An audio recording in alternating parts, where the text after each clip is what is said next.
Olá! Viver em cidade grande significa, em muitos casos, passar cerca de 90% do dia em ambientes fechados, como casa, trabalho, escola. Por esta razão, a qualidade do ar que respiramos dentro desses ambientes tem um impacto direto em nossa saúde. E para falar sobre a importância da qualidade do ar em ambientes internos, eu recebo o vereador Gilberto Natalini, do PV, e também os engenheiros e diretores da Abrava, Associação Brasileira de Refrigeração, Ar-Condicionado, Ventilação e Aquecimento, Arnaldo Parra e Leonardo Kozak. Senhores, primeiramente, muito obrigado pela presença. Eu queria começar o programa perguntando para vocês três. Ainda é pouco discutido esse tema da qualidade do ar em ambiente interno aqui no Brasil, né? Mas quase todo mundo conhece alguém que já teve um problema respiratório associado ao ambiente interno, a ficar muito tempo no ambiente interno. Qual que é o ponto de partida para essa discussão? Bom, eu sou médico, como você sabe, exerço a profissão, e eu fui procurado por pessoas preocupadas com essa questão dos reflexos de um ar de má qualidade em ambiente interno, em ambiente fechado, prédios, shoppings, hospitais, câmaras municipais, enfim, ambientes fechados que têm um sistema de ar-condicionado para que a gente pudesse apresentar um projeto de lei que obrigasse o poder público a cobrar dos donos dos imóveis, dos administradores dos imóveis, uma atitude no sentido de fazer uma revisão dessa tubulação, desses instrumentos de ar condicionado, de refrigeração ou de ar condicionado, num período de tempos em tempos, para poder preservar a saúde das pessoas que frequentam aquele ambiente. Eu fiz o projeto de lei, está tramitando na Câmara, e os nossos parceiros aqui representam também setores interessados na área que também estão nos ajudando a melhorar o projeto de lei e nos ajudando a discutir o tema e popularizar o assunto, que a maioria das pessoas vivem dentro do ar-condicionado, às vezes 10 horas por dia, e não sabe os riscos que correm. Legal, vamos falar um pouquinho mais sobre o projeto de lei, claro, mas eu queria ouvir antes tanto do Arnaldo quanto do Leonardo, um pouquinho sobre como que é o trabalho da Abrava e como que ele se dá especificamente em relação, claro, a esse assunto que a gente está tratando aqui hoje. Tá bom. A Abrava, como o próprio nome diz, nós defendemos todo o setor do sistema de ventilação, refrigeração, aquecimento e ar-condicionado. Então, dentro da nossa expertise, nós trabalhamos em prol do desenvolvimento do setor. E uma coisa que nós temos observado ao longo dos anos é a necessidade de sistemas de climatização de melhor qualidade na nossa cidade e em todo o Brasil. Então, a gente observa que ao longo dos anos, muitos sistemas de ar-condicionado têm sido instalados e mantidos com baixo nível de exigência, com baixa capacitação muitas vezes. Então, muitos profissionais que trabalham nessa área não têm a expertise ou conhecimento para fazer. E esse é um assunto muito sério. As pessoas acham que o ar-condicionado é simplesmente um eletrodoméstico que coloca e liga e está funcionando, está tudo bem. Mas se você não tomar alguns cuidados, principalmente com a manutenção, com a instalação, ele pode, ao longo dos anos, trazer malefícios para a saúde das pessoas. Ele pode se tornar um local de disseminação de contaminantes. Então, o propósito dele é justamente o contrário. Ele, além do conforto térmico que ele dá para as pessoas, ele pode trazer um ambiente, um ar de muito melhor qualidade. Nós vivemos em cidades, grandes cidades muito poluídas, nem sempre está na nossa mão conseguir alterar a poluição da cidade, isso depende muito mais do poder público, de iniciativas, mas o que a gente pode fazer no nosso dia a dia para garantir um ar de melhor qualidade, você garante isso através de um bom sistema de ar-condicionado. Se ele tiver uma boa filtragem, uma boa manutenção, um bom projeto, ele garante um ar melhor para a população.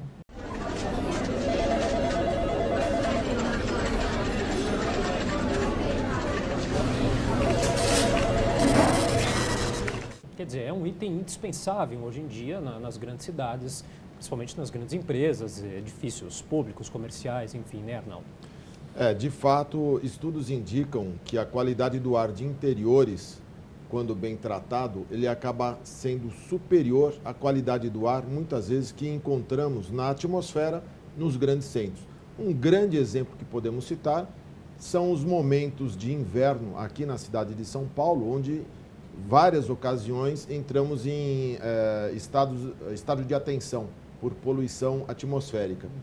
Esse é um dado preocupante quando se trata de exposição de pessoas que já tenham algum grau de doença respiratória e que seja submetida eventualmente a uma atmosfera que contém um elevado número de poluentes, tais como um excesso de CO2, eventualmente no inverno, falamos muito, a falta de chuva acaba provocando uma maior dispersão de poros, endosporos.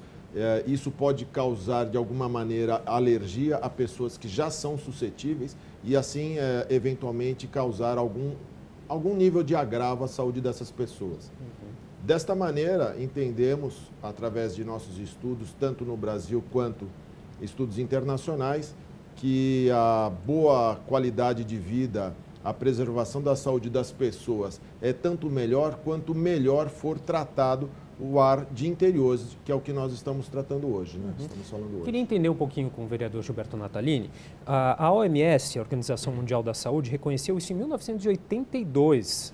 A síndrome do edifício doente, né? O reconhecimento veio após a comprovação da morte de 34 pessoas e de 182 casos de contágio de bactéria encontrada no ar interno de um hotel na Filadélfia, nos Estados Unidos. Bom, aí se passaram já 37 anos, houve avanços na legislação com relação à qualidade do ar. Mas antes, vereador, explique, como o senhor é médico também, explica um pouquinho para a gente quais os malefícios de uma má qualidade do ambiente interno. Se você não tratar dos ductos de ventilação, se você não mantiver os ductos limpos, em boas condições, combater a contaminação que possa eventualmente proliferar ali, você pode ter na tubulação do ar-condicionado, da climatização de um ambiente, de um prédio, de um shopping, de qualquer canto, você pode ter ali um caldo de cultura para gerar, para criar micro-organismos que serão ventilados, vamos dizer assim, para o ambiente, respirado pelas pessoas, piorando as condições de contaminação. Isso pode acontecer, isso acontece. Acontece inclusive em hospitais.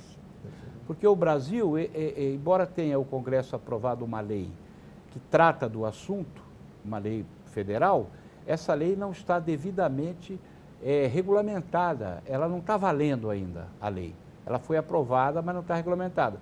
O que existe é uma portaria de um setor do governo federal que busca regulamentar, mas se não houver a força de uma lei com uma série de exigências, porque, na verdade, uma portaria é uma atribuição muito menor do que uma lei aprovada no Congresso, regulamentada pelo Poder Executivo. O que nós fizemos aqui? Nós fizemos um projeto de lei para trazer a questão para dentro do município de São Paulo, para que a cidade de São Paulo dê, inclusive, exemplo para o resto do Brasil. O que a gente está pedindo? Uma coisa simples.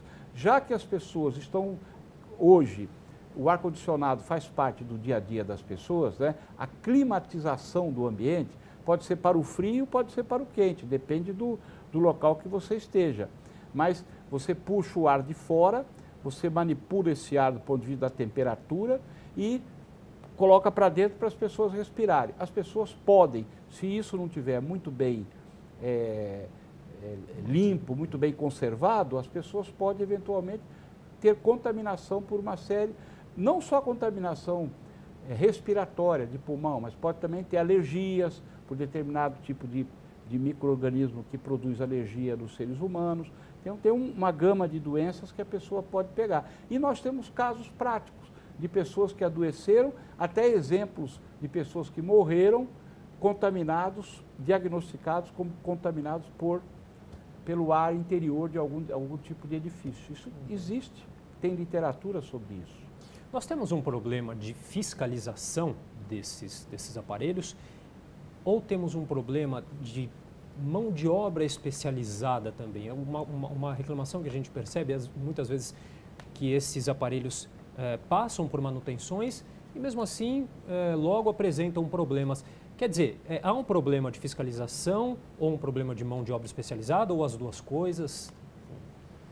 Eu acho que é um conjunto das situações. Nós temos uma cidade como São Paulo grande, você jamais vai ter mão de obra de fiscalização para fiscalizar todos os locais necessários. Então, sempre existe, já há alguns anos, o pessoal da Covisa, que é a Vigilância Sanitária do município, já faz um trabalho desse, um trabalho muito bom, por sinal, mas não consegue abranger todos os locais. E, por outro lado, você também tem uma série de profissionais que atuam nesse segmento que nem sempre estão capacitados por aqui para fazer aquela atividade. Então, como você falou, tem manutenção, mas qual é o nível dessa manutenção? Nós tivemos casos recentes no Brasil de vários casos de incêndios relacionados a sistemas de ar-condicionado.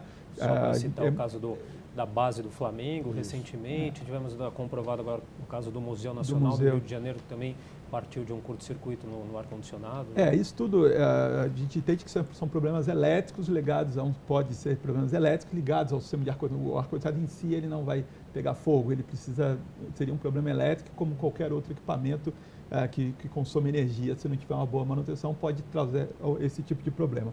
Mas está ligado, sem dúvida, ao fato da baixa manutenção, da qualificação da manutenção. Se você tem um profissional capacitado, e esse assunto no Brasil, ar-condicionado, é regulamentado pelo governo, né, os profissionais que são capacitados para isso, então não pode ser qualquer um fazer isso. A gente escuta muitos casos com respeito a todas as demais profissões, de outros profissionais da construção civil que fazem manutenção, ou fazem até projetos, ou até instalação, mas que não estão legalmente habilitados para aquela tarefa. E isso causa essa série de problemas que a gente vê.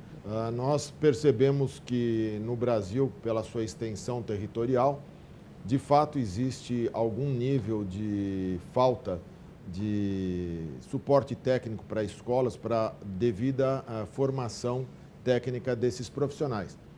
Entretanto, vale lembrar que essas atividades, independente de qualquer coisa, elas são atividades previstas através de uma regulamentação de uma lei, a Lei 5.194, justamente porque existe um interesse social e humano nas atividades relacionadas com a manutenção do ar-condicionado. São atividades técnicas que requerem um amplo conhecimento técnico, inclusive, em algum grau, sobre eletricidade, e que uma negligência por parte do aplicador da mão de obra, do técnico, do funcionário, isso pode acabar afetando negativamente a qualidade do ar que respiramos ou, eventualmente, em casos extremos, até uma falta de manutenção chegar a um caso mais fatídico. Uhum. Eu falei aqui mais cedo da síndrome do edifício doente. Né? Muita gente não sabe o que é isso, né, vereador? O que é essa síndrome do edifício doente? É a manifestação prática daquilo que nós estamos discutindo aqui. Quer dizer, se você tem internamente um ambiente interno contaminado exatamente por uma atividade que é o provimento do ar que circula no edifício, você pode dar esse nome de síndrome do edifício doente. Né? As pessoas vão adoecer ali, porque eles vão pegar determinado tipo de infecção, determinado tipo de doença, provocados exatamente por respirarem aquele ar que é um ar contaminado. Por quê? Porque o sistema de ventilação daquele edifício não foi devidamente cuidado. Isso acontece, né? Acontece no Brasil. O Brasil não cuida dessas coisas. Por que não tem profissional em número suficiente para tomar conta do assunto? É preciso formar, porque não tem exigência para isso. É tudo feito no Maria vai com as outras, tá certo? Então, se a lei vier a ser aprovada, vier a ser sancionada pelo prefeito e colocada em prática, você vai ser obrigado, vai ter que ter, obrigatoriamente, você tem que formar um quadro de profissionais que vão trabalhar para atender essa demanda. E essa demanda hoje ela é muito espontânea, muito esporádica. A maioria das pessoas que tem ar-condicionado com tubulação central, como esse que nós estamos tendo aqui, não fazem a manutenção. Aquilo passa anos e anos e anos. Se der algum defeito, vai ver. Se não der defeito nenhum, fica jogando um ar que a gente não sabe a qualidade. E ele falou da Covisa. A Covisa é um órgão municipal muito competente, com técnicos muito competentes, que faz essa fiscalização. A Covisa tem 4 pessoas para cuidar disso. Se a lei exigir que tem que ser feito, o prefeito tem que arranjar mais gente para fazer essa fiscalização. Aí vai se dizer, vai fazer fiscalização em todos os edifícios de ar-condicionado. Você não pode fazer, mas você pode fazer por amostragem. Por amostragem você vai fazendo, tá certo? E vai, na hora que começar a punir, começar a doer no bolso das pessoas, as pessoas vão correr na frente e resolver. Eu tenho um outro projeto de lei aqui, que é mais ou menos, dá para a gente comparar, que é o projeto de lei que exige que seja feito também uma manutenção de tanto em tanto tempo na instalação elétrica dos edifícios. Você falou aqui que o Museu Nacional pegou fogo, deu um curto-circuito, por acaso no ar-condicionado, mas podia ser em qualquer outro equipamento ali dentro. Por quê? Porque também não há, em São Paulo, nós temos casos e casos. Eu acho que a maioria dos incêndios que existem em edifícios de São Paulo é porque a parte elétrica não é cuidada. Então a Associação dos Engenheiros Eletricistas me procuraram, trouxeram essa demanda, eu fiz um projeto parecido com esse, só que para a manutenção, está tramitando aqui também. Então eu acho que isso é civilidade, isso é você trazer as nossas moradias, o nosso comércio, as nossas indústrias, para o mundo moderno, porque cada vez vai ter que usar mais o ar-condicionado. Nós não vamos poder abrir mão disso, porque as mudanças climáticas estão esquentando o clima, ou esquentando muito, ou esfriando muito. Então, essa variação violenta do clima faz com que você tenha a necessidade de ter um ambiente climatizado. E o que nós queremos é dar segurança de saúde para os ambientes climatizados. Esse é o nosso objetivo. Ok, bom, a gente vai fazer um rápido intervalo, daqui a pouquinho a gente volta com o nosso debate. Até já.